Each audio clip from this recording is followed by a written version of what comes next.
ആത്മയോനി എന്ന് വെച്ചാൽ ബ്രഹ്മാവ്. ബ്രഹ്മാവ് ഉറക്കത്തിലായിരുന്നു. നമ്മളത് കണ്ടതാണ്. ഓരോ കൽപ്പം കഴിയും തോറും ബ്രഹ്മാവ് ഉറങ്ങും. അടുത്ത കൽപ്പത്തിൻ്റെ ആദ്യത്തിൽ ഇദ്ദേഹം ഉണരും. അങ്ങനെ ആദ്യത്തെ കൽപ്പത്തിൽ ബ്രഹ്മാവ് ഉണർന്നു. ഈ കൽപ്പത്തിൻ്റെ പേര് ബ്രാഹ്മകൽപ്പം എന്നാണ്. ബ്രാഹ്മകൽപ്പം. ഭാഗവതത്തിൽ 3 കൽപ്പത്തെക്കുറിച്ച് പറയുന്നുണ്ട്. ബ്രാഹ്മകൽപ്പം, പാത്മകൽപ്പം, വാരാഹം. 4 കൽപ്പമാണ് ബ്രഹ്മാവിൻ്റെ ആയുസ്. ശരി, അങ്ങനെ ബ്രാഹ്മകൽപ്പത്തിൽ നഷ്ടാം സ്മൃതി, ഓർമ്മ നഷ്ടപ്പെട്ടിരിക്കുകയായിരുന്നു. നമ്മൾ ഈ ഭാഗം പറഞ്ഞതാണ് അല്ലേ.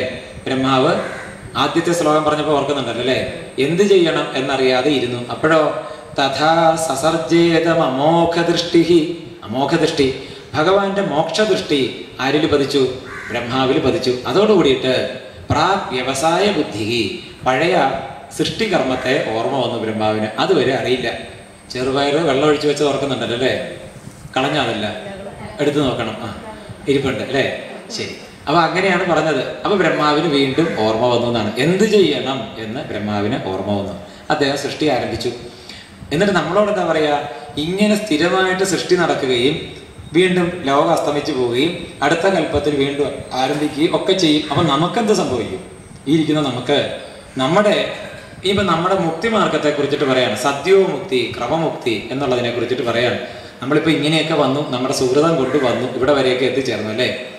നമ്മളിപ്പോൾ ദുഃഖത്തോടെ ആലോചിക്കും, ബാക്കിയുള്ളവർക്ക് എത്ര ഭാഗ്യമുള്ളവരല്ലേ, ഇവിടെ ഇരിക്കേണ്ടല്ലോ, വീട്ടിൽ പോയി സ്വസ്ഥമായിട്ട് ജീവിക്കുകയാണ്. നമ്മളാണെങ്കിൽ ഇവിടെ പെട്ടുപോയത്. അപ്പോൾ ഇങ്ങനെ പെട്ടുപോയാൽ നമ്മൾ ആലോചിക്കുമ്പോൾ ഇങ്ങനെയാണ്. പക്ഷെ നമ്മുടെ ഒരു സുഹൃതം കൊണ്ടാണ് ഇവിടെ വരെ എത്തിയത്, ഭാഗവതത്തിൻ്റെ മുമ്പ് വരെ എത്തിയത്. ഇനിയോ അങ്ങനെ നമ്മുടെ സുഹൃതം കൂടുതലല്ലേ.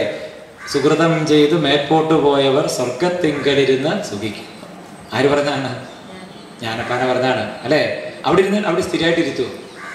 അതില്ലല്ലോ അല്ലേ. അതതിൻ്റെ ഒരു കുടുക്കേ. അവിടുന്ന് പറഞ്ഞു വിടും. പിന്നെ എന്ത് സംഭവിക്കും? സുഹൃതങ്ങളും ഒക്കെ ഒടുങ്ങുമ്പോൾ പതിച്ചിടുന്നു ദേഹം ഒരിടത്തെ, കുതിച്ചിടുന്ന ബ്രഹ്മത്തെ കണ്ടിട്ട്. അതാണ്, ഇതാണ് അവസ്ഥ. നമ്മളിങ്ങനെ ഇത് കണ്ട് കൊതിക്കും. അപ്പോഴാണ് ആചാര്യന്മാർ പറയുന്നത്, അതിന് നിങ്ങൾക്കൊരു വഴിയുണ്ട്. നിങ്ങൾ പതുക്കെ പതുക്കെ ഈ തത്വത്തെ അറിഞ്ഞു കഴിഞ്ഞാൽ നമുക്ക് എന്തുണ്ടാവും? ഇവിടെ നടക്കുന്ന കാര്യങ്ങളിൽ ശ്രദ്ധ കുറയും. കാരണം ഇതിൽ വലിയ കാര്യമൊന്നുമില്ല. സിദ്ധാർത്ഥ രാജാവ്, ബുദ്ധനൊക്കെ എങ്ങനെയായിരുന്നുണ്ട് അല്ലേ. അദ്ദേഹത്തിന് എന്താ സംഭവിച്ചത്? ഇതുവരെ മരണം കണ്ടിട്ടില്ലാത്ത ആള്, ഇതുവരെ രോഗം കണ്ടിട്ടില്ലാത്ത ആള്, അദ്ദേഹം പുറത്തിറങ്ങിയപ്പോഴാണ് എന്ത് കാണുന്നത്? ഇതൊക്കെ കണ്ടപ്പോൾ എന്തായി? പുതിയൊരു കാഴ്ചപ്പാടാണ് ലോകത്തെ കുറിച്ചിട്ട് അദ്ദേഹത്തിന് ഉണ്ടായത്. അതുകൊണ്ടാണ് എപ്പോഴും പറയുന്നത്, ആശുപത്രി സന്ദർശനമൊന്നും ഒരിക്കലും മുടക്കരുത് എന്ന്. ഇടയ്ക്കിടയ്ക്ക് എവിടെ പോകണം? നമ്മുടെ ആരും കിടപ്പില്ലെങ്കിലും എവിടെ പോകണം? ഹോസ്പിറ്റലിലൊക്കെ പോയി ഒന്ന് കറങ്ങിയിട്ട് വരും. ഇതൊക്കെ ഒന്ന് കാണണം എന്നാണ്. ഇവിടെ അങ്ങനെ ലോകത്തെ കണ്ട് അറിയുക എന്നുള്ളതാണ്. അങ്ങനെ അറിഞ്ഞ ഒരു യോഗീശ്വരൻ്റെ ഗതിയാണ് പിന്നീട് അതിനകത്ത് 2-3 ശ്ലോകത്തിൽ പറഞ്ഞത്. നമ്മുടെ ഗതിയല്ല, നമ്മളെ കൊണ്ട് പറ്റുന്ന കാര്യമല്ല അല്ലേ. സത്യം ക്ഷിതോ കിം കശിപ. ഭൂമിയുള്ളപ്പോൾ പിന്നെന്തിന് കിടക്കാമെന്നാണ്. കശിപ് എന്ന് വെച്ചാൽ കിടക്കുകയാണ്. അതാണ് ഹിരണ്യകശിപു. സ്വർണത്തിൽ കിടക്കണം എന്ന് വിചാരിക്കുന്ന ആളാണ് ഹിരണ്യകശിപു. അങ്ങനെ ചെയ്യുന്ന ആൾക്കാരുണ്ട്. ഇപ്പോൾ കള്ളന്മാർ സ്വർണം കൊണ്ടുപോകും എന്ന് വിചാരിച്ചിട്ട് വീട്ടിലുള്ള സ്വർണ്ണമൊക്കെ എവിടെ വെക്കും?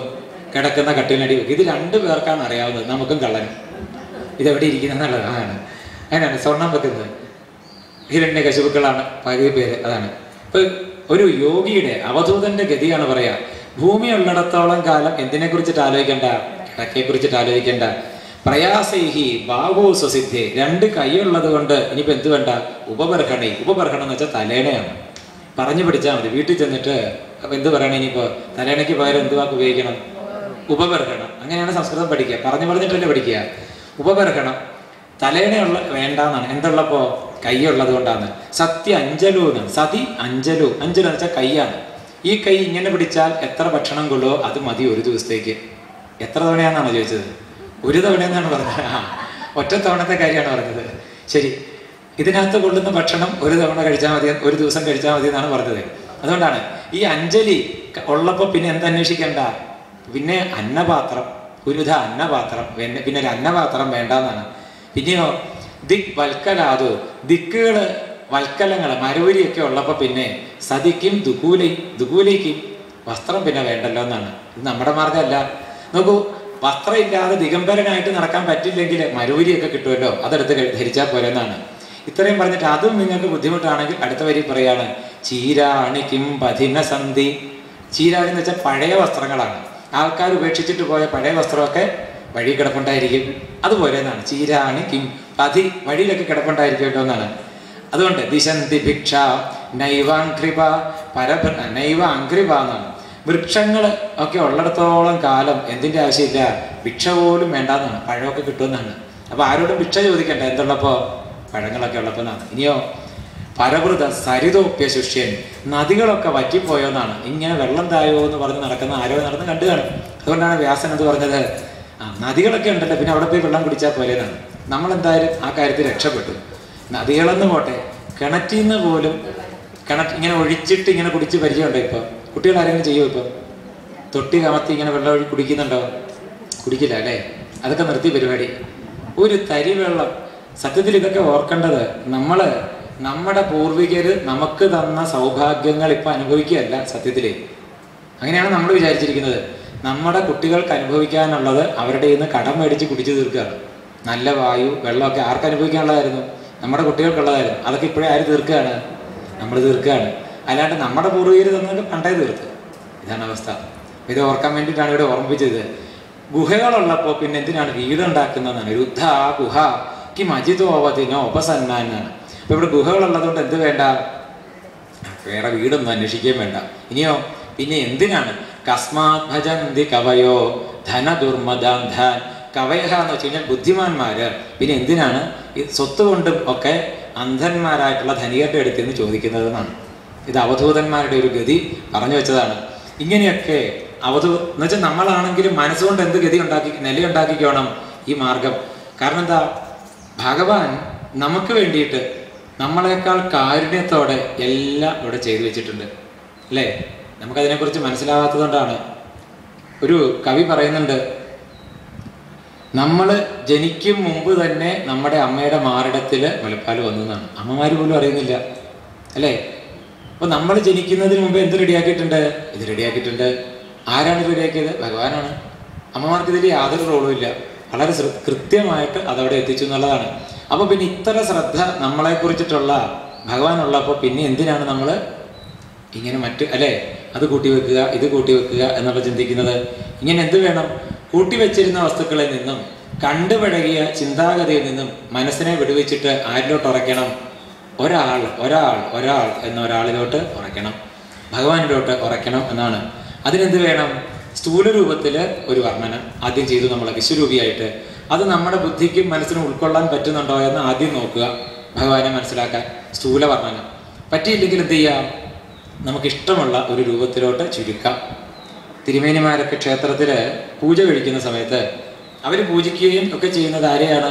വിശ്വരൂപിയായിട്ടുള്ള ഭഗവാനെ തന്നെയാണ്. പക്ഷെ എന്താ കുഴപ്പം? വിശ്വരൂപിയായിട്ടുള്ള ഭഗവാനെ അവർ ഹൃദയ ആകാശത്തിൽ കൊണ്ടുവരുമ്പോഴേക്കും അതിന് ഹൃദയത്തിലോട്ട് എത്തുമ്പോൾ അവരെന്ത് ചെയ്യും? ഏതെങ്കിലും ഒരു രൂപം സങ്കല്പിക്കും. മനസ്സിലെത്തുമ്പോൾ എന്ത് വേണം? ഒരു രൂപം വേണം. നമ്മളും വിഷ്ണു സഹസ്രനാമം ചൊല്ലുകയാണ്. അപ്പോൾ ആദ്യം എന്ത് ചെയ്യും? ശാന്താകാരം ഭുജഗശയനം എന്ന് പറഞ്ഞിട്ട് ഒരു രൂപം, ഭഗവാന്റെ രൂപം ഇവിടെ സൃഷ്ടിക്കുകയാണ്, മനസ്സിനെ സൃഷ്ടിക്കുകയാണ്. അങ്ങനെ സൃഷ്ടിച്ച് കഴിഞ്ഞിട്ട് എന്ത് ചെയ്യും? 1000 മന്ത്രപുഷ്പങ്ങൾ ആ പാദത്തിൽ അർച്ചന ചെയ്യും. അതാണ് വിഷ്ണു സഹസ്രനാമത്തിൻ്റെ രീതി. പൂ ഉണ്ടെങ്കിലും കുഴപ്പമില്ല, ഇല്ലെങ്കിലും കുഴപ്പമില്ല. നമ്മൾ പക്ഷേ മിക്കവാറും പൂ തീർന്നാൽ പിന്നെ അത് ആലോചിച്ചുകൊണ്ടിരിക്കും, മന്ത്രം ഒരു വഴിക്ക് പോകും. അങ്ങനെ ഉണ്ടാവണ്ട. പൂ ഉണ്ടോ എന്നുള്ളതും പ്രശ്നമൊന്നുമല്ല. ഇതായിരിക്കണം നമ്മുടെ ഭാവം. ഏതായിരിക്കണം? ഇപ്പൊ ലളിത സഹസ്രനാമം ചൊല്ലുകയാണെങ്കിലോ സിന്ദൂര അരുണ വിഗ്രഹം ത്രിനയനം മാണിക്യ മൗലിസ്ഫുരത്. ഈ ശ്ലോകം ചൊല്ലിക്കഴിയുമ്പോൾ എന്തുണ്ടാവണം? അമ്മയുടെ ആ രൂപം ഉള്ളിലുണ്ടാവണം. എന്നിട്ട് ആ പാദത്തിലോട്ട് എന്ത് ചെയ്യണം? നമ്മൾ 1000 മന്ത്രപുഷ്പങ്ങൾ അർച്ചന ചെയ്യണം. ഇതാണ് അതിൻ്റെ ഒരു ഘടന.